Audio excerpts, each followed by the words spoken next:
Are you intimidated by grilling really thick steaks? I mean, let's face it, you spent a lot of money on these, you don't want to mess them up. So today we're going to show you how to grill a thick steak because you got to go big or go home. So follow me and let's turn up the tasty. As you can see, I got two big steaks in front of me. They weigh about 1.5 pounds each. Each one costs a little over $20. And I'm going to show you how to grill them to perfection. But before I do, just want to talk about the setup here. First of all, I'm only going to be grilling one steak. The other steak I'm going to be saving for a little experiment that we'll release later. Why do I have them on this setup? Because I have found very few things over the course of this channel that really move the needle in terms of improving a steak. I've cooked them a lot of different ways. They all have their pluses and minuses. But one thing I think that makes a difference in the flavor and in the crust is dry brining your steak. We've done an experiment on that. It's actually our top performing video with 5 million views, and we determined the impact to the flavor begins to happen around the 1 hour mark, but really at the 24-hour mark, meaning you salt them, you let them brine, put them on a rack so air can move around them. And what happens is really a process of osmosis. First, what happens is the water comes to the top. The salt draws out the water from the steak, but then if we're going to do this in slow-mo on a time-lapse video, what would happen is the water then goes into the steak. So as you can see, there's no salt left on the top of these steaks, right? You might see a little bit around the fat cap, which isn't going to absorb the moisture anyway, but the salt has been totally absorbed. Now these, I'm bad at meal planning. These have not been dry brined for 24 hours. Meant to do it last night. I got busy. I'm sure it happens to you too, but these have been dry brining now for about 5 hours. So that's one of my very first suggestions. Skip it if you will, but I do think that it makes a difference, especially with a thicker steak. So with that said, follow me out to the grill and let's get these fired up. All right, so in order to grill a thick steak, you're going to need some combination of direct heat over the flame and indirect heat, not over the flame. You really have two choices right now that you can do. You can do a reverse sear. You can go indirect heat first and then sear over direct heat, or you can reverse that process and go direct heat first and then go over indirect heat. The second way, direct then indirect, is faster. I've tried it both ways. I think it performs about the same. The indirect to direct is just going to take more time because it's going to require less time on the direct, the sear side. Here I have a Primo ceramic grill. Love this grill. Not a paid post, but the company sent it to me and I've really loved using it. It has this patented oval design, which really allows for 2-zone heating, right? Some of the other grills don't provide that. And what I can do is I can build a fire on this side. Over here, there is no fire.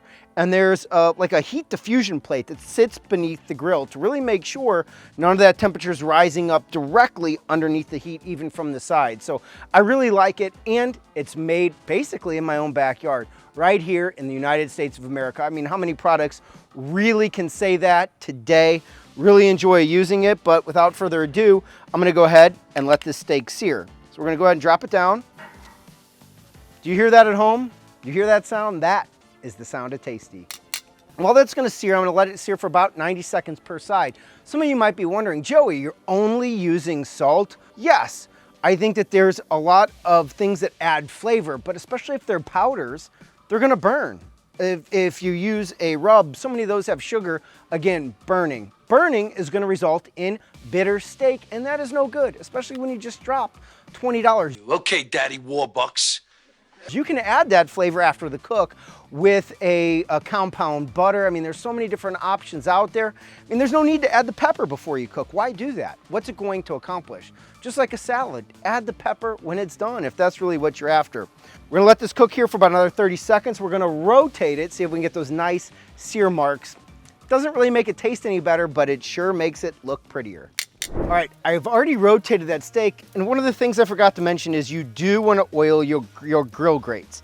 It will prevent that meat from sticking. It will also help amp up that color. So I want to be honest with you guys, I forgot to do that here, and that's just part of cooking. I try to be authentic on this channel, but I'm going to go ahead and get it on this side so that when I do flip, we're going to see that really nice sear on the other side. Now, when I flipped it, you'll notice I moved it to the other side of the hot grill. Why did I do that? Well, because by way of the steak cooking on this side, those grill grates are already cooler than this side that's been heating, and we can see that smoke rising up. We're gonna let it go for about another 2 minutes on this side, move it over to indirect heat, and then the temperature that you pull it at is really dealer's choice. I like more of a rare steak, so I go for that 120, 125 degree Fahrenheit. If you like yours more medium rare, pull it at closer to 135 degrees Fahrenheit. And if, God forbid, you like it well done, what you should do is pull it off the grill and throw it directly into the yard for the animals. Cover it in ketchup first. They love that stuff. All right, we're fully seared on both sides. About 6 minutes of total cook time. I'm gonna go ahead and sear that fat cap real quickly. To show you that's the sear mark with the oil, that's without. There's slight differences. But now I'm gonna go ahead and throw it over here. Let's take an internal temperature. I'm gonna guess it's probably about 90 degrees. Wrong. We're still in the 60s, but that's seared. So now we're gonna drop the top and let the grill do its work. How long is it gonna take from here? Well, that depends upon a lot of factors, right? There is no standard time. It's gonna depend upon how hot is your grill. This thing is ripping hot right now. I think by the time I close this lid, it's gonna exceed 500 degrees. Also depends upon the thickness of the steak. It's gonna make a difference if it's bone in versus boneless like we have here. So there's a number of different ways you can do it. You can just pop in every once in a while and check. You'd rather check in more regularly to avoid overcooking. I'm gonna check on this a few different times and try to hit that 120, 125. And then my favorite part, test the results. The lid's been down for about 5 minutes. It's rolling at about 475 degrees Fahrenheit. Let's take a reading. We're almost there. I'd say we got about another 5 minutes. All right, guys, we're right there at 120. It's time to pull, then test the results. Isn't this why you guys clicked on this video? That picture you saw when you were scrolling through YouTube, this is it. We cut it open, we took the pictures. Look at that great color. I love that. What would you say? Is that too raw for you? Is that perfect? Too well done? Maybe for some of you, I don't know, but I can't wait to bite in. Now, I'd say if I would do one thing different, one thing, minor impact. Maybe I have that direct fire, that direct heat going a little bit hotter, so I get a little prettier sear marks. Not too bad overall, and again, it's not really going to impact the flavor of the final. There we go. Get a couple slices there. Spread them across. Get them nice and even. I do like a little bite. I'm gonna go ahead and add that pepper now. As I said earlier, there's really no need to add pepper before you cook. It only will burn. So I just add it at the end.